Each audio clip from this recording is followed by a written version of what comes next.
Hello friends, स्वागत है आप सभी का आपके अपने YouTube channel study session with H में। तो फ्रेंड्स, आज हम RBSC class 10 SST chapter number 5 लोकतंत्र को कंटिन्यू रखेंगे। और आज के इस वीडियो में हमारा जो टॉपिक रहेगा वो रहेगा राजनीतिक लोकतंत्र। क्या रहेगा? राजनीतिक लोकतंत्र। देखिए, पिछले वाले वीडियोस में हमने लोकतंत्र के प्रकार को समझा, लोकतंत्र के मतलब समझा कि लोकतंत्र कहते कैसे हैं, लोकतंत्र की परिभाषा देखी। हमने जो लोकतंत्र के प्रकार पढ़े थे वो 4 प्रकार के थे। पहला था राजनीतिक लोकतंत्र, दूसरा था सामाजिक लोकतंत्र, तीसरा था आर्थिक लोकतंत्र और चौथा था नैतिक लोकतंत्र। ये 4 प्रकार के लोकतंत्र के प्रकार थे जिनको हमने स्पष्टपूर्ण विवरण से पढ़ा था, वर्णन किया था अच्छे तरीके से। अगर आपने वो वीडियो नहीं देखी है तो यहाँ पर आई बटन पर क्लिक करना और देख लेना, ठीक है ना। ये तो है पिछले वीडियो की बात। तो ये जो लोकतंत्र चैप्टर है ना, वो बेसिकली राजनीतिक लोकतंत्र को ही स्पष्ट करता है, राजनीतिक लोकतंत्र के रूप को ही स्पष्ट करता है, ठीक है ना। राजनीतिक लोकतंत्र को यदि आपको अच्छी तरह से समझना है तो पिछले वाले वीडियो देख लेना, जो अभी ऊपर आई बटन पे क्लिक करना वो देख लेना। फिर उसके बाद हमने राजनीतिक लोकतंत्र के अंदर हमने 2 प्रकार पढ़े थे, लोकतंत्र के प्रकार पढ़े थे, तो उनको भी हम अच्छी तरह से देखेंगे। लेकिन आज का जो टॉपिक है ना, आप यह ध्यान रखना कि लोकतंत्र जो चैप्टर है वो बेसिकली राजनीतिक लोकतंत्र पर ही डिपेंड है ना। राजनीतिक लोकतंत्र के मेरिट्स को हम पढ़ेंगे और राजनीतिक लोकतंत्र के ही डिमेरिट्स को हम पढ़ेंगे। क्लियर है यहाँ तक? ठीक है ना। अब हम राजनीतिक लोकतंत्र में क्या पढ़ेंगे वो एक बार देख लेते हैं। देखो, लोकतांत्रिक शासन के प्रकार ये हम पढ़ेंगे। तो लोकतांत्रिक शासन के प्रकारों को मैंने आपको पिछले वीडियोस में आपको क्लियर करा था, ठीक है ना। लोकतांत्रिक शासन के प्रकारों को मैंने पिछले वीडियोस में आपको क्लियर करा था जब मैंने राजनीतिक लोकतंत्र पढ़ा रहा था। लेकिन आज मैं आपको रिमेंबर करा देता हूं, फिर उसके बाद हम उनको अच्छी तरीके से पढ़ेंगे, एक बार और पढ़ेंगे, ठीक है ना। क्योंकि हमारी बुक में 2 बार दे रखा है, मेन जानकारी लेंगे, ठीक है। तो लोकतांत्रिक शासन के प्रकार हमने देखे थे, देखते हैं। देखो, ये पूरा चार्ट था। राजनीतिक लोकतंत्र डिवाइडेड है 2 पार्ट्स में। पहला जो पार्ट है वो है लोकतांत्रिक राज्य और जो दूसरा पार्ट है वो है लोकतांत्रिक शासन। ध्यान से समझिए, राजनीतिक लोकतंत्र 2 पार्ट में डिवाइडेड है। पहला है लोकतांत्रिक राज्य और दूसरा है लोकतांत्रिक शासन। लोकतांत्रिक राज्य और लोकतांत्रिक शासन दोनों को ही हमने बहुत अच्छे तरीके से समझा था, ठीक है ना। लोकतांत्रिक राज्य को हम क्लियर करके आए, लेकिन आज की इस वीडियो में हम लोकतांत्रिक शासन को समझेंगे, ठीक है ना। तो लोकतांत्रिक शासन भी 2 प्रकार में डिवाइडेड है। पहला है प्रत्यक्ष लोकतंत्र, पहला है प्रत्यक्ष लोकतंत्र और दूसरा है अप्रत्यक्ष लोकतंत्र। पहला है प्रत्यक्ष लोकतंत्र और दूसरा है अप्रत्यक्ष लोकतंत्र। लोकतांत्रिक शासन के 2 प्रकार है, ठीक है ना। फिर उसके बाद अप्रत्यक्ष लोकतंत्र के भी 2 प्रकार है। पहला है संसदीय लोकतंत्र और दूसरा है अध्यात्मक लोकतंत्र। आज की इस वीडियो में हम इन्हीं सबको कंप्लीट करेंगे, लोकतांत्रिक राज्य को छोड़कर, क्योंकि हमने इसको पिछले वीडियो में कंप्लीट कर रखा है। लोकतांत्रिक शासन को हम अच्छी तरह से देखेंगे, इनके दोनों प्रकारों को समझेंगे और उनके प्रकारों को समझेंगे, ठीक है। फिर आगे बढ़ते हैं। आगे देखें तो राजनीतिक लोकतंत्र जो है, लोकतांत्रिक शासन के प्रकार हमने समझ ली कौन कौन से हैं। इसके अंतर्गत हम 2 टॉपिक्स पढ़ेंगे। पहला तो लोकतांत्रिक शासन के प्रकार हमने देख लिया वो तो, ठीक है ना। और इसकी विशेषताएं देखेंगे, हम लोकतंत्र की विशेषताओं पर भी ध्यान करेंगे कि कौन से वो बिंदु हैं लोकतंत्र के जिन पर हमें विचार करना है, तो उनको भी हम समझेंगे। तो सबसे पहले हमने अभी क्या देखा, लोकतांत्रिक शासन के प्रकार देखे। तो लोकतांत्रिक शासन के प्रकार कितने हैं? 2 हैं। पहला है प्रत्यक्ष लोकतंत्र, पहला है प्रत्यक्ष लोकतंत्र और दूसरा है अप्रत्यक्ष लोकतंत्र। पहला है प्रत्यक्ष लोकतंत्र और दूसरा है अप्रत्यक्ष लोकतंत्र। क्लियर है मामला? अब पहले समझते हैं प्रत्यक्ष लोकतंत्र किसे कहते हैं, यानी डायरेक्ट डेमोक्रेसी किसे कहते हैं हम, तो इसको समझते हैं। तो आपको ये भी बता दूं कि प्रत्यक्ष लोकतंत्र हो गया और अप्रत्यक्ष लोकतंत्र के भी 2 प्रकार थे, हमने देखे थे। पहला है संसदीय लोकतंत्र और दूसरा है अध्यात्मक लोकतंत्र, ठीक है ना। तो आज अभी अपन पहले प्रत्यक्ष लोकतंत्र को क्लियर से समझते हैं। तो देखो, प्रत्यक्ष लोकतंत्र किसे कहते हैं। प्रत्यक्ष लोकतंत्र के अंतर्गत जनता स्वयं प्रत्यक्ष रूप से राज्य की प्रभुत्व शांति का पूर्ण प्रयोग करती है। यानी प्रत्यक्ष लोकतंत्र के अंतर्गत जनता जो होती है ना, स्वयं यानी प्रत्यक्ष रूप से, यानी डायरेक्ट रूप से राज्य की प्रभुत्व शक्ति का, यानी कंट्रोल पावर का पूर्ण प्रयोग करती है। वह नीति संबंधी फैसले लेती है, कानून बनाती है तथा प्रशासनिक अधिकारियों को नियुक्ति करती है। वो क्या क्या काम करती है? पहला करती है वह नीति संबंधी कार्य करती है, दूसरा वह कानून बनाती है और तीसरा वह प्रशासनिक अधिकारियों की नियुक्ति करती है। ठीक है ना। अब प्रत्यक्ष लोकतंत्र में तो ये काम डायरेक्ट कौन करता है? जनता करती है। लेकिन जैसे ही हम अप्रत्यक्ष लोकतंत्र में जाते हैं ना, जैसे ही हम अप्रत्यक्ष लोकतंत्र के अंदर जाते हैं, मतलब इनडायरेक्ट डेमोक्रेसी के अंदर जाते हैं, तो यही तीन कार्य, नीति संबंधी, कानून बनाना और प्रशासनिक अधिकारियों की नियुक्ति करना, ये तीनों कार्य जो हैं वो जनता जो होती है उनके प्रतिनिधि करते हैं। जनता के प्रतिनिधि से क्या तात्पर्य है? जो जनता द्वारा चुने जाते हैं, यानी जनता जिनको विश्वास के तौर पर चुनती है कि मेरा जो कार्य है वो ये लोग कर देंगे, मेरा जो कार्य है जिनको मैं चुन रही हूँ वो ये लोग कर देंगे, तो वो ये कहते हैं जनता के प्रतिनिधि, यानी रिप्रेजेंटेटिव कहलाते हैं, है ना। तो वो क्या कार्य करते हैं? नीति संबंधी कार्य करते हैं, कानून बनाते हैं, प्रशासनिक अधिकारियों की नियुक्ति करते हैं इनडायरेक्ट डेमोक्रेसी में। और डायरेक्ट डेमोक्रेसी में क्या होता है कि नीति संबंधी कार्य, कानून बनाना और प्रशासनिक अधिकारियों की नियुक्ति। प्रशासनिक अधिकारियों की नियुक्ति से आप समझते हैं ना क्या? IAS हो गया, कांस्टेबल, पटवारी हो गया, इन सब की जो नियुक्ति होती है ना, वो कौन करता है? जनता करती है। ऐसा किस में दे रखा है? डायरेक्ट लोकतंत्र में। ठीक है ना। फिर हंसा का कथन है, वास्तविक अर्थ में लोकतांत्रिक शासन एक ऐसा शासन है जिसमें संपूर्ण जनता स्वयं प्रत्यक्ष रूप से बिना कार्यवाहकों या प्रतिनिधियों के प्रभु सत्ता का प्रयोग करती है। बिल्कुल स्पष्ट हो गया है क्या है लोकतांत्रिक शासन, कैसी व्यवस्था है। ये एक ऐसा शासन है जिसमें संपूर्ण जो जनता होती है वह स्वयं प्रत्यक्ष रूप से यानी डायरेक्ट रूप से बिना कार्यवाहकों यानी कार्यवाही होती है ना, कार्यवाही किसके द्वारा होती है? कार्यवाहकों के द्वारा, है ना। कार्यवाहकों या प्रतिनिधियों या फिर रिप्रेजेंटेटिव आप कह सकते हैं कि बिना प्रभु सत्ता का प्रयोग करती है, यानी पावर का प्रयोग करती है। हंसा का यह मत प्रत्यक्ष लोकतंत्र पर पूरी तरह से लागू होता है। यह उल्लेखनीय है कि इस प्रकार की प्रत्यक्ष लोकतांत्रिक शासन व्यवस्था प्राचीन यूनान के नगर राज्यों में पाई जाती थी और वर्तमान में पूरी दुनिया में केवल स्विट्जरलैंड के 5 कैंटनों यानी प्रांतों में पाई जाती है। आज के समय पे, पिछले समय, प्राचीन समय में तो ये जो शासन व्यवस्था थी ना, लोकतांत्रिक शासन व्यवस्था, ये प्राचीन यूनान के नगरों में पाई जाती थी सबसे पहले तो। लेकिन आज हम वर्तमान की बात करें, पूरी दुनिया में केवल एक ही स्थान पे पाई जाती है, वो स्थान है स्विट्जरलैंड, और स्विट्जरलैंड में भी 5 प्रांतों में ही पाई जाती है। अब ये क्यों पाई जाती है भाई? स्विट्जरलैंड में क्यों पाई जाती है? ऐसी कौन सी वो आ गया है, इसमें ऐसा कौन सा गुण है स्विट्जरलैंड में कि ना स्विट्जरलैंड में ही पाई जाती है ये लोकतांत्रिक शासन व्यवस्था? इसमें क्या गुण है? इसके अंदर जो जनसंख्या है ना लोगों की, वो बहुत कम है। जो जनसंख्या है वो बहुत कम है, जिसके कारण जो जनता है वो डायरेक्ट अपने जो शासन व्यवस्था है, नीति संबंधी कार्य हैं, कानून बनाना है और प्रशासनिक अधिकारियों की नियुक्ति है, वो आसानी से कर लेती है। लेकिन जहाँ पर जनसंख्या ज़्यादा है, यानी कि हमारा भारत जनसंख्या के स्थान पर दूसरा रैंक आता है, यानी दूसरे स्थान पर आता है हमारा भारत, और पहले स्थान पर आता है चाइना। तो जो दूसरे स्थान पर जिसकी जनसंख्या ज़्यादा होती है ना, जिस एरिया की या जिस स्थान की जनसंख्या ज़्यादा होती है, वहाँ पर प्रत्यक्ष लोकतंत्र कार्य नहीं करता। ठीक है ना। वहाँ पर कौन सा लोकतंत्र कार्य करता है? अप्रत्यक्ष लोकतंत्र। कौन सा कार्य करता है? अप्रत्यक्ष लोकतंत्र।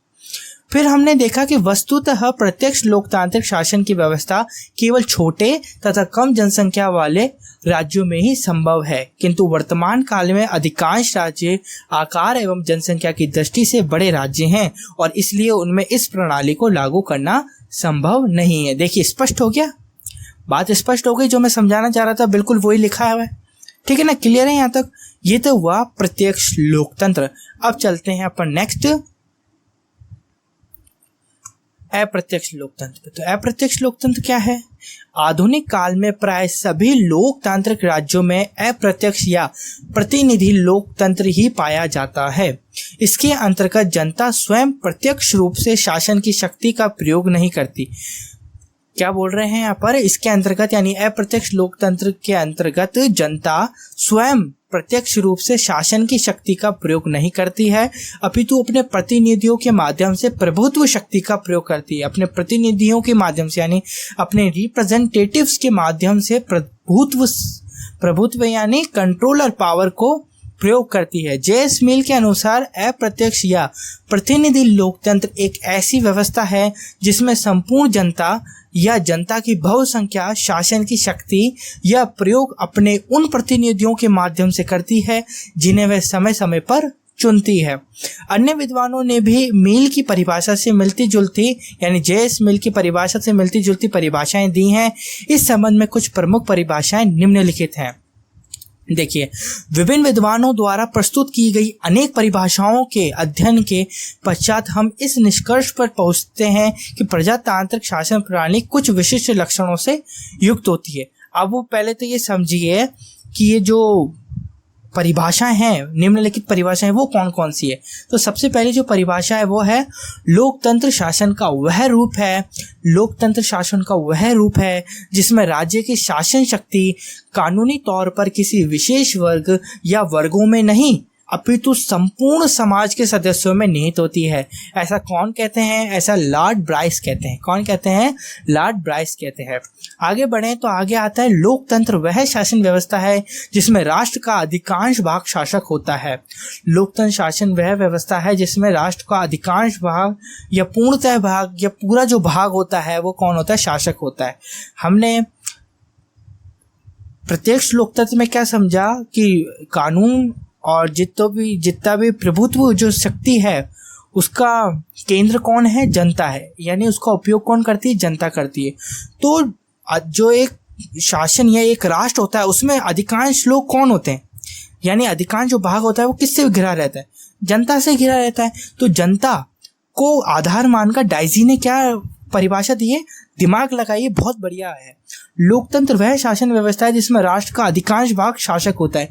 अरे भाई, जनता ही तो शासक है, तो अधिकांश भाग यानी जनता का भाग, ठीक है ना। तो जनता जहां पर रह रही है वही शासक है, ये डाइजी ने कहा है। फिर आगे बढ़े तो आगे है लोकतंत्र वह शासन है जिसमें प्रत्येक व्यक्ति का शासन कार्य में भाग हो, ये कहा है हमारे सीले भाई ने।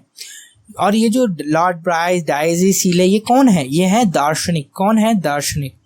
आगे बढ़े तो आता है लोकतंत्र जनता के लिए तथा जनता द्वारा शासन है। ये किसने लिखा है? अब्राहम लिंकन ने। किसने लिखा है? अब्राहम लिंकन ने।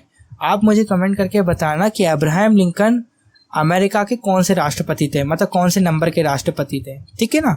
ये इंपॉर्टेंट प्रश्न है। आगे बढ़े तो अब हम देखते हैं अप्रत्यक्ष लोकतंत्र के प्रकार, जो हमने देखे थे संसदीय लोकतंत्र और आदेशात्मक लोकतंत्र। तो अप्रत्यक्ष लोकतंत्र दो पार्ट्स में डिवाइडेड है। पहला है संसदीय लोकतंत्र और दूसरा है आदेशात्मक लोकतंत्र। पहला है संसदीय लोकतंत्र और दूसरा है आदेशात्मक लोकतंत्र। जो हमारी बुक्स में दे रखा है, जो हमारे राजस्थान बोर्ड सीनियर सेकेंडरी की जो बुक है एसएसटी की सामाजिक विज्ञान की, उसके अंदर जो डिटेल दे रखी है उसी के आधार पर मैं आपको डिटेल देता हूँ कि संसदीय लोकतंत्र जो है ये किस प्रकार का आदर्श रखता है। ये किस प्रकार का आदर्श रखता है? उदाहरण ब्रिटेन की शासन प्रणाली का आदर्श रखता है। यानी ये जो संसदीय लोकतंत्र है वह ब्रिटेन की शासन प्रणाली से लिया गया है। शासन यानी सरकार की प्रणाली से लिया गया। और जो आदेशात्मक लोकतंत्र है, जो द्वितीय का आदर्श है, द्वितीय आदर्श जो है वो क्या है? संयुक्त राज्य अमेरिका के शासन प्रणाली से लिया गया। तो ये जो उदाहरण है ये सिर्फ याद रखने योग्य हैं, और जो आपको एग्जाम की दृष्टि से याद रखना है वो तो ये रहा टॉपिक, ये इसको नोट कर लेना अपनी बुक में, बहुत इंपॉर्टेंट है। क्या है? स्विट्जरलैंड एक ऐसा देश है जिसमें संघीय स्तर पर संसदात्मक व आदेशात्मक शासन प्रणालियों के मिश्रित रूप को अपनाया गया है, ठीक है ना। क्लियर है? ये आपको नोटेबल है, इसको नोट कर लेना। ये तो हुआ अपने पूरा फंडा लोकतंत्र के शासन के प्रकार का। अब अपन समझते हैं लोकतंत्र की विशेषताओं को, है ना। तो चलो फिर लोकतंत्र की विशेषताएं देखो। लोकतंत्र की विशेषताएं को हम बिंदुओं में बांट सकते हैं। सामाजिक में क्या होता है कि हम यदि किसी उस टॉपिक को याद कर लेना, यानी हम किसी बिंदु को याद कर ले तो उसमें हमारे को लिखना बहुत सरल हो जाता है। इसलिए मैं लोकतंत्र की विशेषताओं को कुछ बिंदुओं में बांटता हूँ, फिर आपको इन बिंदुओं के आधार पर ही लिखना है और मैं उन बिंदुओं को भी समझाऊंगा स्पष्टतापूर्ण। तो देखिए, पहला है जनता का शासन। लोकतंत्र की पहली विशेषता क्या है? जनता का शासन।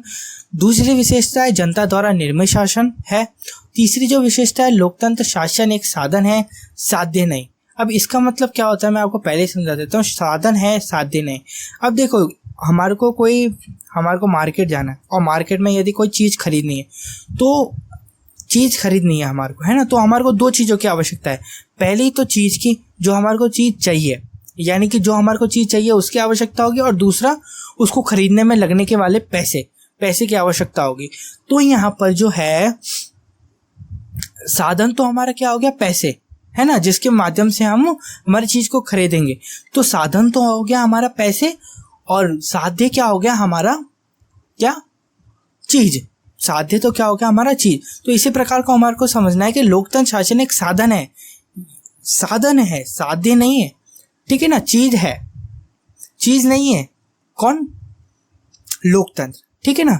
अभी और अच्छी तरीके से समझेंगे इसको आगे। और चौथा है जनता के प्रति उत्तरदायी शासन है, और पांचवा है लोकतंत्र विकासशील शासन है, यानी ये विकास, इसमें विकास होता ही रहता है, ये डेवलपिंग शासन है, यानी सरकार है। फिर अब स्टार्ट करते हैं अपन जनता का शासन से। तो देखो, जनता का शासन, तो शासन की एक प्रणाली के रूप में लोकतंत्र संपूर्ण जनता का शासन होता है।